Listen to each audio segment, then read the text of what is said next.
कदाचित इसका, हमारा और सीताराम का कोई ना कोई संबंध अवश्य है। क्यों मित्र, हम स्मरण है ना?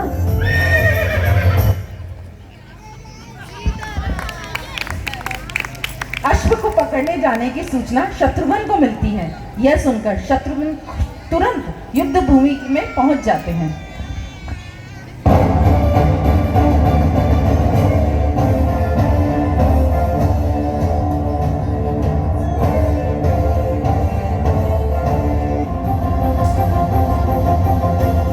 आप दोनों जो कर रहे हैं वो अनुचित है। मेरी विनती सुनिए और समय रहते अपनी भूल सुधार लीजिए। यज्ञ के अश्व को रोकना पाप ही नहीं, अपराध भी है। हम बालक अवश्य हैं, किंतु अबोध नहीं।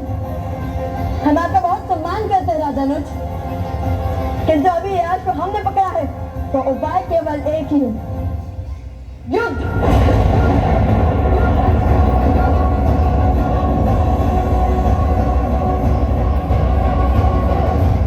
नीति शास्त्र कहते हैं कि व्यक्ति को स्वयं अपनी शक्ति, वास्तविकता से अधिक और दूसरों का प्रेम अपेक्षा से कम ही लगता है।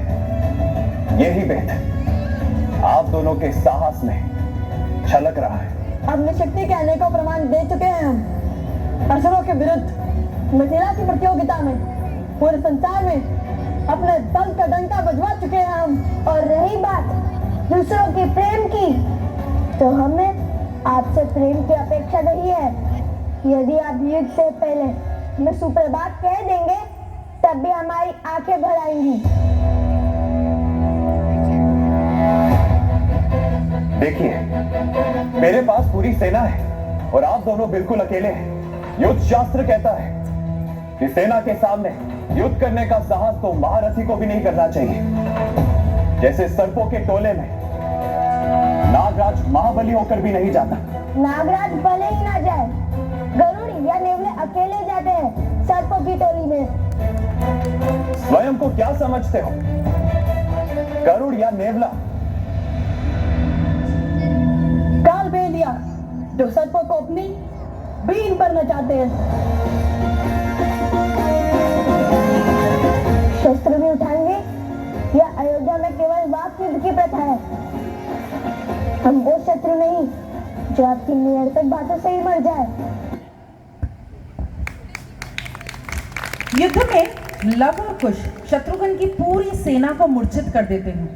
शत्रुघ्न के मूर्छित होने का संदेशा प्राप्त होते ही हनुमान जी एवं लक्ष्मण जी युद्ध के लिए निकल जाते हैं।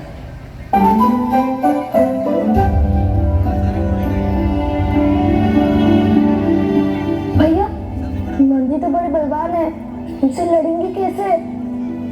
और बातों में आकर तो अपने रामदेव से हटने से रहे।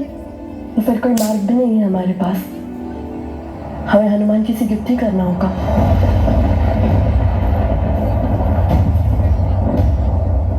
तो आप लोग कहिए, क्या विचार विमर्श हुआ?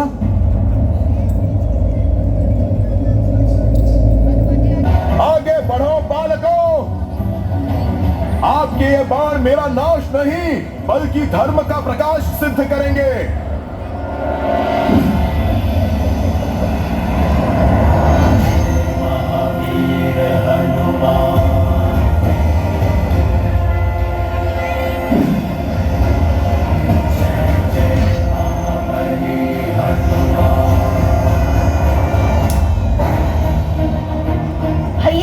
हमारे सारे अस्त्र व्यर्थ हो गए।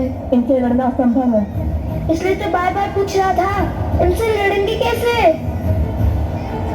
क्या हुआ बालकों, किस सोच में पड़ गए? मैं फिर कहता हूं, रोक दीजिए युद्ध। चलो हम अश्व लेकर प्रभु श्री राम की शरण में चलते हैं। हनुमान जी, मुझे आपकी बात स्वीकार है। अति उत्तम, अर्थात युद्ध समाप्त। किंतु उससे पहले एक विनती है हमारे हनुमान जी। हाँ हाँ बोलिए, मुझे सब स्वीकार है, बोलिए। हनुमान जी, हम जानते हैं आपका हराना असंभव है, किंतु श्री राम और माता सीता को साथ लाने का कोई मार्ग नहीं है हमारे पास। इसलिए ये हमारी विनती है कि आप स्वयं हमारे बंदी बन जाइए।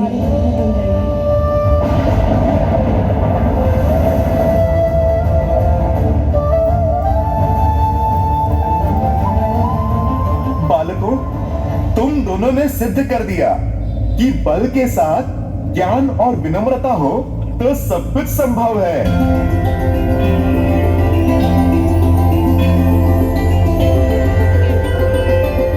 मैं राम भक्त हनुमान आपका बंधन स्वीकार करता हूं।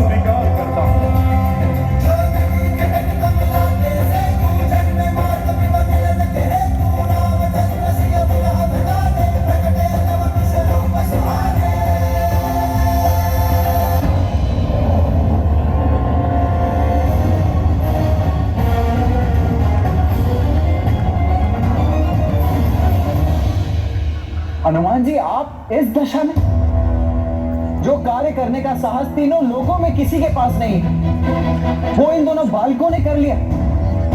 आपको परास्त करके आपको बंदी बना लिया, ये कैसे संभव है हनुमान जी? इन्होंने मुझे उस बंधन में बांध लिया जिसे मैं तो क्या कोई भी नहीं तोड़ सकता। सीता राम के बंधन में है। आप ही बताइए, भला मैं कैसे तोड़ूं उस बंधन को? ना ये जीते हैं और ना ही मैं हारा। बस आप यही समझ लीजिए कि सीता राम ही जीत गए। भक्त है ना आप हनुमान जी, तभी इन दोनों बालकों ने आपको अपनी बातों में उलझा लिया है। परंतु मैं अयोध्या का सेनापति और सेनापति होने के नाते मैं इन दोनों को अंतिम चेतावनी देता हूं। अश्व मुझे सौंप दो और हनुमान जी को भी मुक्त करो। तो तुमने ये अश्व श्री राम और भाभी माँ को एक करने के लिए पकड़ा है? माँ, हमें वनवासियों को पुष्पों को बांधने में कोई आनंद नहीं है। ये अश्व हमने पकड़ा है ताकि माता सीता समस्त संसार के सामने आए और श्री राम हमारे प्रश्नों का उत्तर दे कि क्यों माता सीता का त्याग किया उन्होंने। और श्री राम को जिनकी हम पूजा करते थे, और श्री राम को जिनका सम्मान हमारे लिए सर्वप्रिय था, जिनके आदर्शों को हमने वेदों की भांति अपनाया, जिनकी राम कथा को गा गा कर हम ये समझते रहे कि वे सबसे बड़ा पुण्य कर रहे हैं। हम उन श्री राम से पूछना चाहते हैं कि जिन देवी सीता ने उनके साथ 14 वर्ष काटे, रावण की संपन्नता को नकार दिया, जिन्होंने अपनी पवित्रता के प्रमाण के लिए स्वयं अग्नि पर रक्षा दी,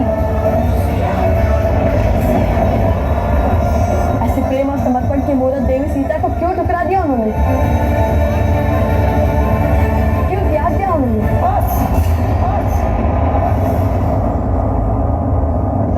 बस करो और यह उद्दंडता इसी समय रोक दो। अच्छा,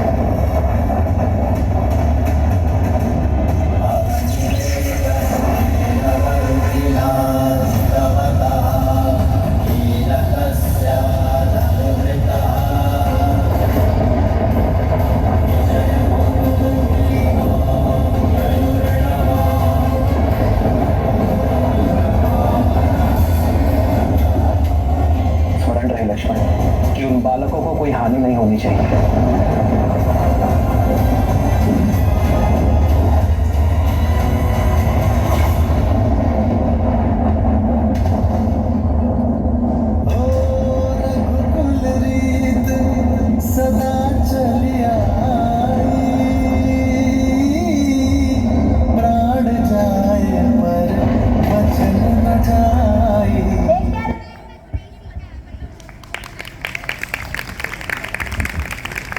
युद्ध में लव कुश, भरत, लक्ष्मण, शत्रुघ्न वो पूरी सेना को मूर्छित कर देते हैं। हनुमान जी को बंदी बना लेते हैं। यह खबर जैसे ही श्री राम को मिलती है, वो तुरंत युद्ध स्थल पर पहुंच जाते हैं। झुकाना ही धर्म है, शस्त्र उठाना नहीं। हम जानते हैं हम कदाचित आपसे कभी नहीं जीत पाएंगे। और यही नहीं, जब तक संभाली आर्थिक को ईश्वर समझाए, राम कथा गाते सुनते आए हैं, जन जन तक रामायण की सीख पहुंचाने का प्रयास किया है हमने। क्योंकि रामायण केवल पुरुषोत्तम श्री राम की माँ गाथा ही नहीं, अपितु जीवन जीने का मार्ग है। यदि मन में मेरे प्रति इतनी ही शाश्वत भक्ति है तो फिर मेरा विरोध क्यों किया? क्योंकि प्रश्न न्याय का है। रामायण केवल आपकी गाथा नहीं है महाराज श्री राम, उसमें एक नाम और भी जुड़ा है जिसके बिना श्री राम भी अधूरे हैं और रामायण भी। और वो नाम है देवी सीता।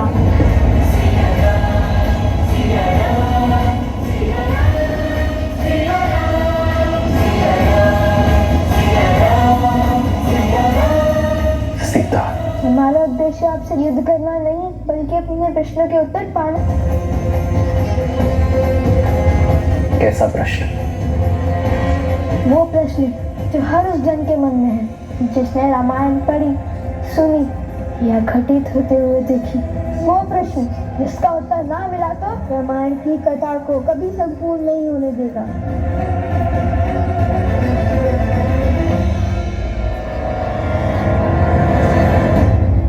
प्रश्न क्या है? आपने माता सीता का परित्याग क्यों किया? उत्तर दीजिए श्री राम, जो ग्रंथ है जग में सबसे पावन, जिसने सिखाया जलाना भीतर का रावण।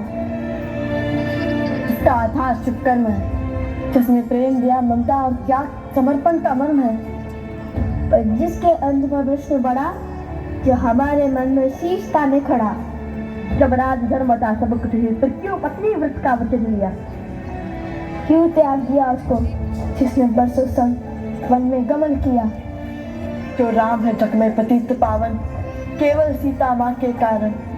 जो पतित का सीता को त्यागा, तो क्या उस राम में भी बताया एक गुण रावण का? कर दीजिए, आपसे जीतना तो वैसे भी असंभव है हमारे लिए, किंतु माता सीता के सम्मान के लिए यह युद्ध अंतिम वक्त लड़ेंगे हम।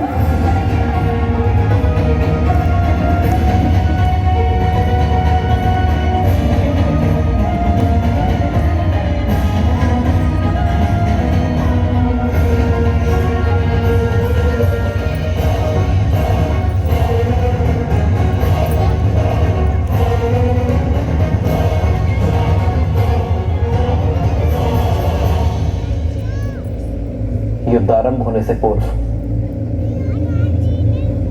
मेरी एक अंतिम बात और सुन लो। व्यक्ति का जीवन उस पर उसके माता पिता का ऋण होता है। मैं नहीं चाहता कि तुम उनकी अनुमति के बिना, उनकी जानकारी के बिना ये युद्ध लड़ो। जाओ और जाकर अपने माता पिता और अपने परिजनों से मिलकर आओ। कदाचित तुम्हारे माता पिता तुम्हें समझा पाए, तुम दोनों को अपनी भूल का आभास करवा पाए। कौन है तुम्हारे पिता?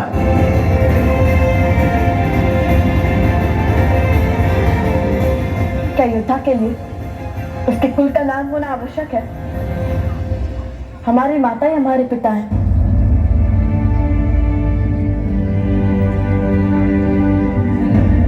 उन्होंने कभी हमें पिता की कमी आभास होने नहीं दी।